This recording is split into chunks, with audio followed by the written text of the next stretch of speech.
Hi hello welcome to జాట్ TV. BRS మంచి ఫలితాలు సాధించింది.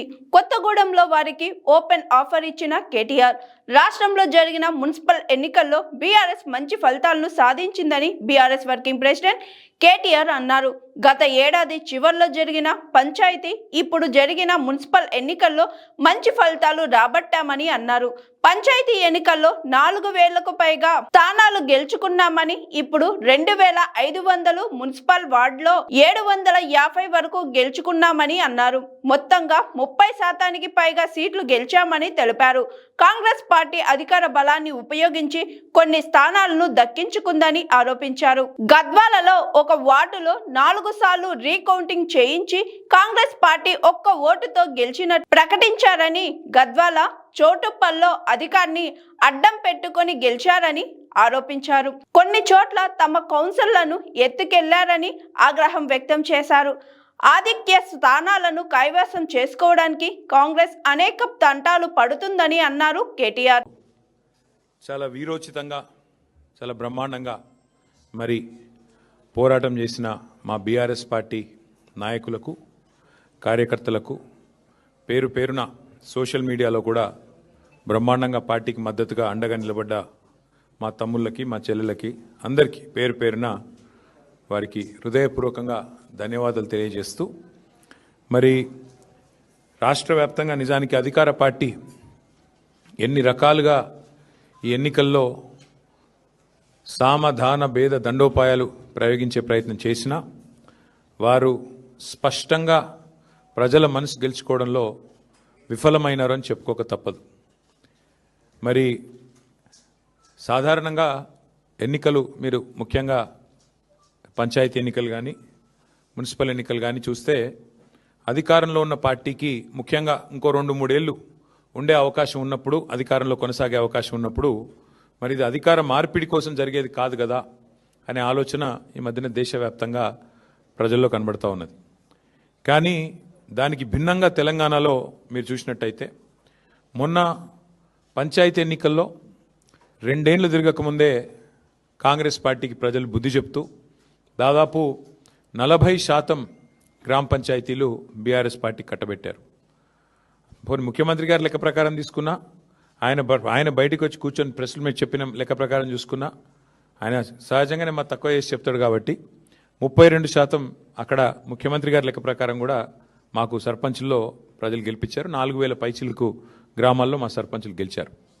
అట్లాగే ఈరోజు మున్సిపల్ ఫలితాలు చూస్తే కూడా డెఫినెట్గా గతంలో ఎవరెవరైతే ఏదేదో మాట్లాడినారో వారందరూ నోళ్ళు మూతలు పడే విధంగా ఇవాళ మరి మెరుగైన ఫలితాలే సాధించాము. ఓవరాల్గా చూసుకున్నట్టయితే నాకున్న ఇన్ఫర్మేషన్ మేరకు 2580 చిల్లర వార్డులలో పోటీ అయింది. మొత్తం 117 మున్సిపాలిటీలు, కార్పొరేషన్ కలిపి 2580+ వార్డ్స్లో మరి ఎన్నిక జరిగితే బీఆర్ఎస్ నాకున్న ఈ నిమిషానికి ఉన్న రిపోర్ట్ ప్రకారం దాదాపు 730 దాకా మాకు ఇప్పటికే ఫలితాలు వచ్చినాయి. ఇంకొక 10-15 పెరిగితే పెరగవచ్చు. ఓవరాల్గా 740-750 దాకా వస్తాయి వార్డులు అనేది మా అంచనా. అంటే దాదాపుగా మీరు చూసుకున్నట్టయితే ఒక 30% పైగానే ఇక్కడ కూడా ఫలితాలు వచ్చినాయి. దానికంటే కూడా ముఖ్యంగా చాలా వీరోచితమైన పోరాటం. నిజంగా చెప్పాలంటే కొన్ని చోట్ల ఇవాళ అధికార పార్టీ తట్టుకోలేక ఇవాళ గద్వాలలో ఒక వార్డులో 4 సార్లు రీకౌంటింగ్ చేయించారు. అంటే కాంగ్రెస్ గెలిచేదాకా రీకౌంటింగ్ చేసి ఆఖరికి ఒక ఓటుతో గెలిచిందని చెప్పి అధికారులను అడ్డం పెట్టుకుని గద్వాలలో ఒక వార్డు నెగ్గే ప్రయత్నం చేసినారు. వర్ధనపేటలో ఈ నిమిషానికి మనం ఇక్కడ మాట్లాడుతున్నాం, అక్కడ ధర్నా నడుస్తుంది. మా కౌన్సిలర్లను ఎత్తుకొని పోయి గెలిచిన కాడ రీకౌంటింగ్ 4 సార్లు చేసి అక్కడ కూడా ఇదే ప్రయత్నం. చౌటుప్పల్లో ఇదే రకమైన ప్రయత్నం. అంటే అధికారులను, అధికార యంత్రాంగాన్ని, అధికార బలాన్ని అడ్డం పెట్టుకుని గెలిచినమా అంటే గెలిచినాం అనిపించుకోవడానికి సాంకేతికంగా నానా తంటాలు కాంగ్రెస్ పార్టీ పడతా ఉన్నది. అయినప్పటికీ నాకున్న ఇన్ఫర్మేషన్ ప్రకారం మొత్తం 117 మొత్తం పట్టణాల్లో జరిగిన ఈ ఎన్నికల్లో మాకు ప్రత్యక్షంగా డైరెక్ట్గానే అంటే ఎవరి అవసరం లేకుండా నేరుగా దాదాపు 15 నుంచి 16 నేరుగా గెలుస్తున్నాము. పరోక్షంగా, ఎందుకంటే అక్కడ మేము సింగిల్ లార్జెస్ట్ పార్టీగా ఉన్నాం, అక్కడ కూడా ఇంకో దాదాపు 10-15 చోట్ల అవకాశాలు ఉన్నట్టుగా నాకు సమాచారం ఉంది. చూద్దాం మరి ఇప్పుడు అల్టిమేట్గా 16 తారీఖు నాడు అన్ని విషయాలు తెలుస్తాయి. అయితే ఇక్కడ ఒక్క విషయం మాత్రం చెప్పాలి. నిన్ననే మా శ్రీనివాస్ యాదవ్ గారు నిన్ననే చెప్పారు. 2020లో ఆనాడు మున్సిపల్ ఎన్నికలు జరిగితే మొత్తం 130 మేయర్లకు చైర్పర్సన్లకు ఆ రోజు మున్సిపల్ ఎన్నికలు జరిగినాయి. టీఆర్ఎస్ పార్టీ ఆ రోజు డైరెక్ట్గా 122 టీఆర్ఎస్ గెలిస్తే మున్సిపాలిటీలు, అదేవిధంగా కార్పొరేషన్లు, కాంగ్రెస్ 4 గెలిచింది, బీజేపీ 2 గెలిచింది, ఎంఐఎం 2 గెలిచింది. ఇది ఆ రోజు లెక్క 2020.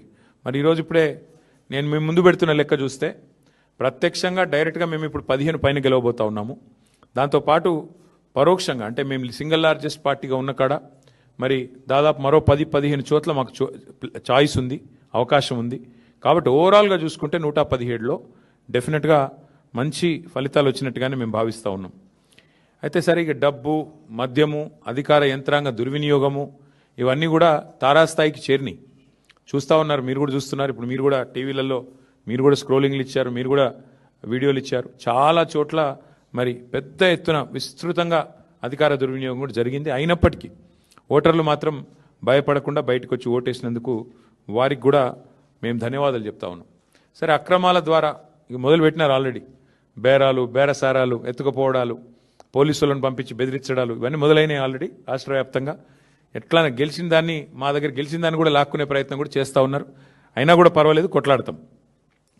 అయితే మాకు సంతోషకరమైన విషయం ఏమంటే సింగరేణిలో జరుగుతున్న బొగ్గు కుంభకోణం ఏదైతే ముఖ్యమంత్రి గారి బావమరిది కీలక పాత్రధారిగా, ముఖ్యమంత్రి బావమరిదే కింగ్ పిన్గా సింగరేణిలో ఏదైతే 6,000 కోట్ల కుంభకోణాలు చేసినారని మేము బయట పెట్టినామో, దాని తర్వాత మాతో పాటు CPI, communist party of India కలిసి వచ్చి మాకు చెన్నూరు నియోజకవర్గంలో క్యాతన్పల్లి మున్సిపాలిటీలో మాతో పాటు కలిసి ప్రచారంలో పాల్గొనడమే కాకుండా సీతారాములు గారు ఈరోజు ఆ మున్సిపాలిటీ కూడా మేము గెలుచుకున్నాం.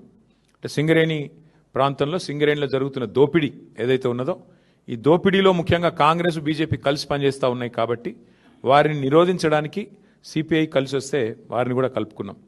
ఇక్కడికి వచ్చే ముందు మిత్రులు కొత్తగూడెం శాసనసభ్యులు, రాష్ట్ర సిపిఐ సెక్రటరీ సాంబశివరావు గారితో కూడా నేను మాట్లాడాను. కొత్తగూడెంలో కూడా ఈరోజు హంగ్ వచ్చింది. అక్కడ కూడా సిపిఐకి 25 ఏదో వచ్చినట్టున్నాయి, మాకు 9-10 వచ్చినట్టున్నాయి. కాబట్టి నేను వారికైతే ఓపెన్ ఆఫర్ ఇచ్చినాను.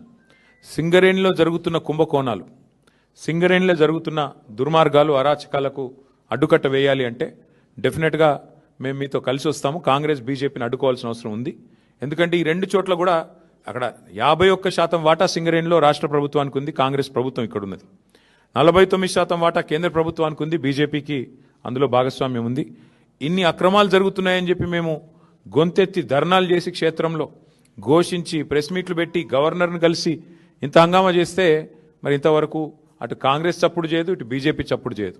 అందుకే మిత్రులు సిపిఐ రాష్ట్ర సెక్రటరీ మరి సాంబశివరావు గారికి నేను ఫోన్ చేసి చెప్పాను, మీరు కనుక తీసుకోవాలనుకుంటే కొత్తగూడెం కార్పొరేషన్ మీరు తీసుకోండి, మేము మద్దతు ఇస్తాం ఓపెన్గా అని చెప్పి కూడా వారికి చెప్పడం జరిగింది. ప్యూర్లీ ఒకటే ఉద్దేశం, సింగరేణిలో జరుగుతున్న దోపిడీని, సింగరేణి కేంద్రంగా ఉన్న కొత్తగూడెంలో తప్పకుండా అక్కడ మరి కాంగ్రెస్, బీజేపీని ఎండగట్టాలన్న ఉద్దేశంతోనే ఈ ఆఫర్ కూడా మేము ఇచ్చాము.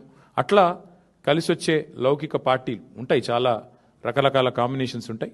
ఇవన్నీ కూడా చూసిన తర్వాత మేమైతే డెఫినెట్గా గట్టిగా పోరాడినాము. గట్టిగా క్షేత్రస్థాయిలో మా నాయకులు, మా కార్యకర్తలు కూడా బలంగా కొట్లాడారు. మంచి భవిష్యత్తు ఉంది అనడానికి. అట్లాగే ఈరోజు మరి ప్రధాన ప్రత్యామ్నాయం, ప్రధాన ప్రతిపక్షమే ఈ రాష్ట్రంలో. కాంగ్రెస్తో పోరాడగలిగిన శక్తి, కాంగ్రెస్ను గద్దెదించే శక్తి, బీజేపీని నిరోధించే శక్తి ఖచ్చితంగా బీఆర్ఎస్కు మాత్రమే ఉంది అని మొన్న పల్లెల్లో జరిగిన ఎన్నికలు, ఇవాళ పట్టణంలో జరిగిన ఎన్నికలు తేల్చి చెప్పాయి. పల్లెల్లో 4,000 పైచిలకు సర్పంచులు గెలిపించారు ప్రజలు. మరి అట్లాగే పట్టణంలో కూడా ఇది చూస్తే దాదాపు 730-740 వార్డులు గెలిచి అక్కడ ఇక్కడ 2 చోట్ల కూడా ప్రధాన ప్రతిపక్షం కేవలం బీఆర్ఎస్ మాత్రమే, పోరాడే సత్తా ఉన్న పార్టీ బీఆర్ఎస్ మాత్రమే. 2 పార్టీలు, ఒకటి ఢిల్లీలో అధికారంలో ఉంది, ఇంకోటి రెండోది రాష్ట్రంలో అధికారంలో ఉంది. కానీ ఈ 2 పార్టీలు ఉన్నప్పటికీ, ఎన్ని రకాల కుయుక్తులు పనినప్పటికీ బీఆర్ఎస్ఏ, కేసీఆర్ గారి నాయకత్వమే ఈ రాష్ట్రానికి శ్రీరామ రక్ష అని చెప్పి మళ్ళీ ఒకసారి అటు పల్లెల్లో ఇటు పట్టణంలో ప్రజలు తేల్చినట్టయింది. మరి ఇదే ఉత్సాహంతో రేపు హైదరాబాద్ కార్పొరేషన్ కానీ, మిగతా కార్పొరేషన్ వరంగల్, ఖమ్మం కానీ, అట్లాగే జిల్లా పరిషత్ ఎన్నికలు పెడితే వాటిలో కానీ ఇదే ఉత్సాహంతో ముందుకు పోతాం. డెఫినెట్గా ఎక్కడెక్కడైతే ఈ దుర్మార్గాలు అరాచకాలు జరిగినాయో వీటిని వదిలిపెట్టం, అవసరమైతే వాటి మీద న్యాయ పోరాటం చేయడం, వాటి మీద ఇంకా ఎట్లాంటి వ్యూహాలు అవలంబించాలో అవన్నీ కూడా పార్టీలో చర్చించి నిర్ణయం తీసుకుంటాం. కానీ మళ్ళొకసారి మా కార్యకర్తలకి, నాయకులకి, మాకు సపోర్ట్ చేసిన ప్రజలకి, మాకు ఓటేసిన ప్రజలకి చాలా స్వల్పమైన తేడాతో ఓడిపోయాం. కొన్ని చోట్ల 1 ఓటుతో, అర ఓటుతో ఇట్లా రకరకాలుగా జరిగినాయి. అక్కడ కూడా ఓడిపోయిన వాళ్ళు కూడా ఎవరు నిరాశ పడవద్దని, బేజారు కావద్దని చెప్పి కూడా వారికి కూడా విజ్ఞప్తి చేస్తూ మీకు కూడా మళ్ళొకసారి ధన్యవాదాలు.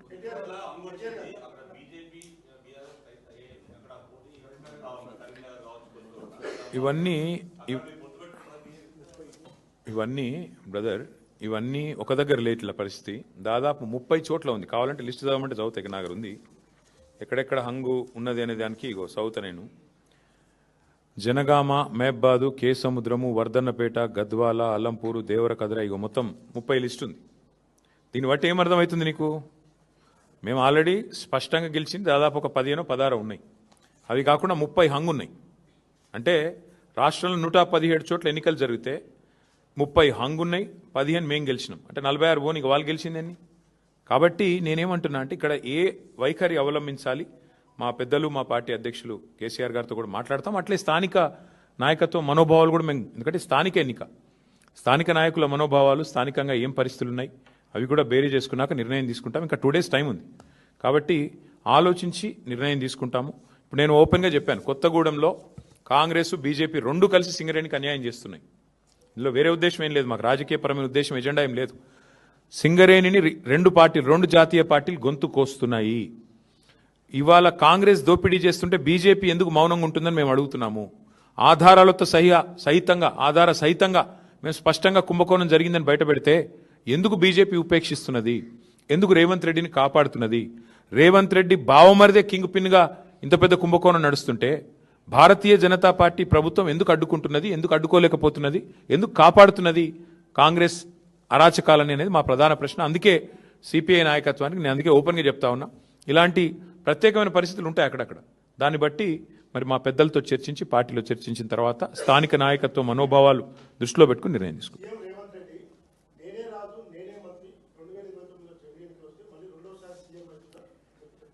సరే అనేది చాలా మంది అట్లా అనుకున్న వాళ్ళు ఇదివరకు చూడలేదా?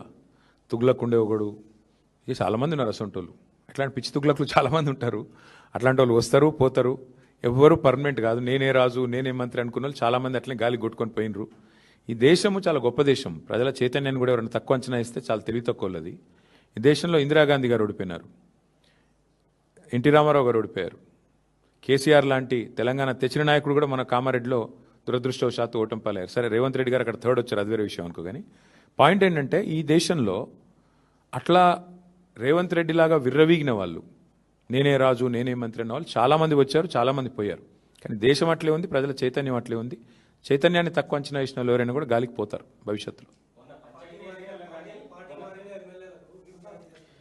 పార్టీ మారిన ఎమ్మెల్యేల విషయంలో మేము మొదటి నుంచి ఒకటే చెప్తున్నాం. రేవంత్ రెడ్డి గారు మళ్ళీ నాకు తెలిసి ఇవాళ వచ్చి మేము గెలిచినాము, మాకు తిరుగులేదు, వెరుగులేదు, నేనే రాజు, నేనే మంత్రి అని మళ్ళీ పోజులు కొడతాడు. నేను రేవంత్ రెడ్డిని ఒకటే అడుగుతున్నా, మీరు కూడా అడగండి. ఇలా ప్రెస్ మీట్ పెడతారు కదా, అడగండి. నిజంగా నీ గవర్నమెంట్ మీద నీకు అంత నమ్మకం ఉంటే ఆ 10 మందితో రాజీనామా చెప్పి ఎలక్షన్కి చూద్దాంపా.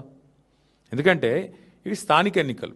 ఆ స్థానికంగా మోరీ బాగుందా, ఆడ నీళ్ళు వస్తున్నాయా లేవా, ఆడ అభ్యర్థి ఓడిపోయిందా గెలిచిండా, వీటన్నిటి మీకెళ్ళి నడుస్తుంది. ప్లస్ ప్రభుత్వం ఎన్నిటి మీకెళ్ళి నడుస్తుంది. నీకు తెలుసు, నాకు తెలుసు. ఇప్పుడు బాన్స్వాడ్ ఉంది ఫర్ ఎగ్జాంపుల్ చెప్తున్నాను. నేను పోయి మొన్న ఆడ సవాల్ చేసిన పోచారం గారిని, రండి రాజీనామా చేసి రండి, భయం ఎందుకు? నిజంగానే బాన్స్వాడ మున్సిపాలిటీ గెలిచినా అంటది కదా కాంగ్రెస్, రా మరి గోదాలోకి రా, బాన్స్వాడలో రాజీనామా చేయి. ఒక పోచారం గారే కాదు, 10 మంది ఎమ్మెల్యేలు ఎవరైతే ఇవాళ కాంగ్రెస్ వాళ్ళు వాళ్ళ పార్టీలో చేర్చుకున్నారో, సరే స్పీకర్ గారు చేర్చుకోలేదని చెప్పి ఏదో సాంకేతికంగా చెప్తుండు. కానీ మీకు తెలుసు, మాకు తెలుసు, ప్రజలకు తెలుసు. అక్కడ ఎన్నికలకు రండి, రాజీనామా చేయండి, ఎన్నికలకు రండి, ప్రజలు చెప్తారు. 10 చోట్ల ఉప ఎన్నికలు వస్తే డెఫినెట్గా అదొక ఇండికేటర్ అవుతుంది. ఇక అక్కడక్కడ జరిగిండొచ్చు, అక్కడ లోకల్ కండిషన్స్ ఏందో నాకు తెలియదు, బట్ అక్కడక్కడ జరిగిండొచ్చు.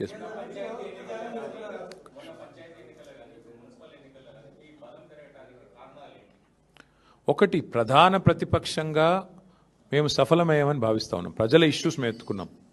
6 గ్యారంటీల అమలు వైఫల్యం, 420 హామీల అమలు వైఫల్యం, బలహీన వర్గాలకు ఈ ప్రభుత్వం చేసిన మోసాన్ని ఎండగట్టడంలో, మైనారిటీలకు ఈ ప్రభుత్వం చేస్తున్న అన్యాయాన్ని ఎండగట్టడంలో, దళిత గిరిజనులకు ఈ ప్రభుత్వం ఇచ్చిన హామీలు ఎగ్గొట్టిన విషయంలో కానీ, మహిళల విషయంలో కానీ, యువకుల విషయంలో కానీ ప్రతి విషయంలో అందరికంటే యాక్టివ్గా అగ్రెసివ్గా ముంగటున్నది బీఆర్ఎస్ పార్టీ, కేసీఆర్ గారి నాయకత్వం.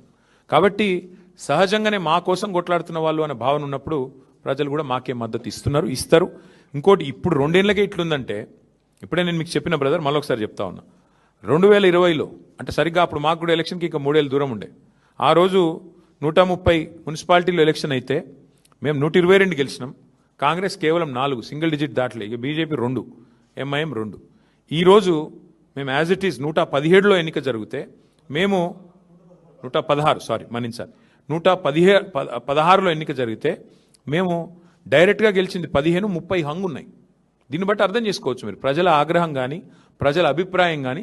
జనరల్గా సర్వసాధారణంగా ఇప్పుడు మేము 32 జిల్లా పరిషత్లు 32 గెలిచామా ఆ రోజు? కార్పొరేషన్లు అన్నీ గెలిచినాం 10కి 10. మున్సిపాలిటీలో 130 అంటే 122 గెలిచినాం. కాబట్టి ఇట్లాంటి పరిస్థితులు ఆ రోజు ఉండే. కానీ ఈరోజు ప్రజల్లో మార్పు, ప్రజల్లో ఎంత వ్యతిరేకత ఉంది ఈ ప్రభుత్వం మీద అన్నది ఆల్రెడీ బయటపడుతుంది. అందులో మళ్ళీ ఇన్ని అక్రమాలు, ఎత్తుకపోవడు, గుంజుకపోవడు, మళ్ళీ చేసిందే చేసి మళ్ళీ కాంగ్రెస్ గెలిచేదాకా కౌంటింగ్ చేపించుడు. మా వాళ్ళని ఇప్పుడు ఈ నిమిషానికి మా ఆరూరు రమేష్ ధర్నా చేస్తున్నారు అక్కడ పోలీస్ స్టేషన్ ముంగట. ఎన్నో జరుగుతూ ఉన్నాయి. గద్వాల్లో మా వాళ్ళు ధర్నా చేస్తూ ఉన్నారు. కాబట్టి ఇన్ని జరిగినా కూడా ఇట్లా ఉంది పర్ఫార్మెన్స్ అంటే దీన్ని బట్టి మనం మా శ్రీనివాస్ యాదవ్ గారు నిర్ణయం చెప్పిండు. అందుకే అధికార పార్టీ 80-90% గెలిస్తేనే గెలిచినట్టు, లేకపోతే అదేం గెలిపాయని నిర్ణయం చెప్పిండు. నేను కూడా మళ్ళీ అదే ఉటంకిస్తున్నా.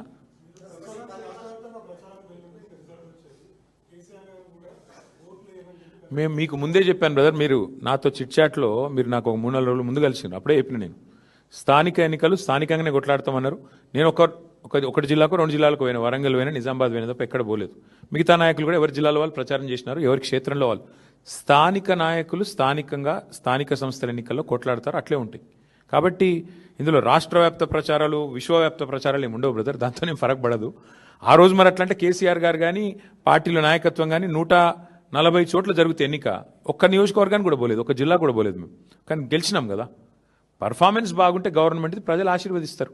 వీళ్ళ పర్ఫార్మెన్స్ బాగలేదు కాబట్టి 116లో ఎన్నికలైతే మాకు 15-16 వచ్చినాయి, 30 చోట్ల హంగు వచ్చింది. ఇక దాన్ని బట్టి ఏం అర్థం చేసుకోవాలి నువ్వు?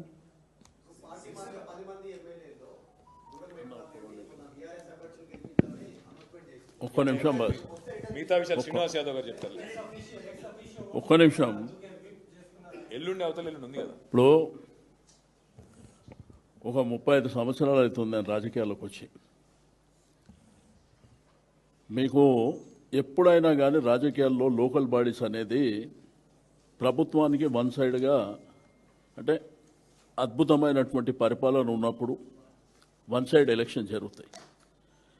అయితే కొన్ని టీవీ ఛానల్లో, పేపర్లో కూడా నేను ఈ సందర్భంగా రిక్వెస్ట్ చేస్తున్నా, పొద్దుటి నుంచి చూస్తున్నా, war one side, war one side, war one side అని. మరి గతంలో బీఆర్ఎస్ ప్రభుత్వం 2 సార్లు లోకల్ బాడీ సెలక్షన్ జరిగినప్పుడు రేపు ప్రెస్లో మీరు ఏదైతే ప్రింట్ చేయబోతారో అది కూడా చేయండి. వారు వన్ సైడ్ అంటే ఎట్లుంటుందో దాన్ని బట్టి తెలుస్తుంది. రెండోది, ఎప్పుడు కూడా కేసీఆర్ గారు ముఖ్యమంత్రి ఉన్నప్పుడు వారు కానివ్వండి, లేకపోతే కేటీఆర్ గారు, హరీష్ రావు గారు, జిల్లా మంత్రులు కావచ్చు, ఎవరు లోకల్ బాడీ ఎన్నికలలో పార్టిసిపేట్ చేయలే. ఇప్పుడు జరిగినటువంటి జిల్లా పరిషత్తు మున్సిపాలిటీ ఎలక్షన్లో కేటీఆర్ గారితో మేము పార్టీగా మాట్లాడినప్పుడు, అన్న ఎవరంతలో వాళ్ళు చేసుకుంటారు అన్న, నేను కూడా మా కాన్స్టిట్యున్సీనే పోతున్నా అని మీకు చూసారు. మీరు కూడా హరీష్ రావు గారు ఎక్కడ తిరిగారు, కేటీఆర్ గారు ఎక్కడ తిరిగారు. ఏదన్నా అత్యంత అవసరం ఉంటే సైడ్ బై సైడ్ ఎవరన్నా రమ్మంటే పోయిరే తప్ప ముఖ్యమంత్రిలాగా గిరిగూసుకొని రాష్ట్రం అంతా అన్ని జిల్లాలు తిరిగే, ఒకవైపున మున్సిపాలిటీల ఎలక్షన్ ఉంది, ఆ పక్కనే గవర్నమెంట్ మీటింగులు పెట్టి ఫౌండేషన్లు, సంక్షేమ కార్యక్రమాలు, మహిళలకు అది ఇస్తాం ఇది ఇస్తామని. రెండోది, ప్రభుత్వ అఫీషియల్ ప్రోగ్రాంలా ముఖ్యమంత్రి గారు, కలెక్టరు, అధికారులందరూ ఉంటారు. అందులో బూతు మాటలు మాట్లాడు, అధికార కార్యక్రమాలలో బూతు మాటలు మాట్లాడడమే అత్యంత తప్పు. ఆ విషయాన్ని పక్కన పెట్టి ఇప్పుడు ఈ ఎలక్షన్లో మా పార్టీ పరంగా మా కార్యకర్తలు, నాయకులు, అక్కడ గతంలో ఉన్నటువంటి శాసనసభ్యులు, శాసన మండలి సభ్యులు, మాజీలు, వాళ్ళు వీరోచితంగా పోరాటం చేసిరు తప్ప మా నాయకత్వం ఎక్కడ తిరిగింది మీరు టీవీలో పేపర్లో చూసారు. ఇట్లా ముఖ్యమంత్రిలాగా రాష్ట్రం అంతా గిరిగీసుకొని తిరిగి కరెక్ట్ 3 రోజుల ముందు ఇష్టం ఉన్నట్టు డబ్బు మద్యం పంపించి ఎలక్షన్ చేయలే. రెండోది గేటున ఏంది, అద్భుతమైనటువంటి పరిపాలన ఉంటే ఎవరు పోకుండా కానీ ఆ పార్టీని ఆ ప్రభుత్వాన్ని ఆదరిస్తారు. గతంలో మేము అది చేసినాం. మీరు ఎవరైతే డబ్బా కొడుతున్నారో వారు వన్ సైడ్ అని అది కూడా ప్లే చేయండి. 2 సార్లు కేసీఆర్ గారి నాయకత్వంలో జరిగినటువంటి ప్రభుత్వంలో మేము మున్సిపాలిటీలని గెలిచినాం, కార్పొరేషన్ ఎన్ని గెలిచినాం, జిల్లా పరిషత్ ఎన్ని గెలిచినాం, అవి కూడా మీరు చూపండి. అది కాకుండా దీన్ని వారు వన్ సైడ్ ఎట్లా అంటారండి? 85 నుంచి 90% hi, this is Swathi. Like చేయండి, షేర్ చేయండి, కమెంట్ చేయండి అండ్ సబ్స్క్రైబ్ చేయండి GRTV.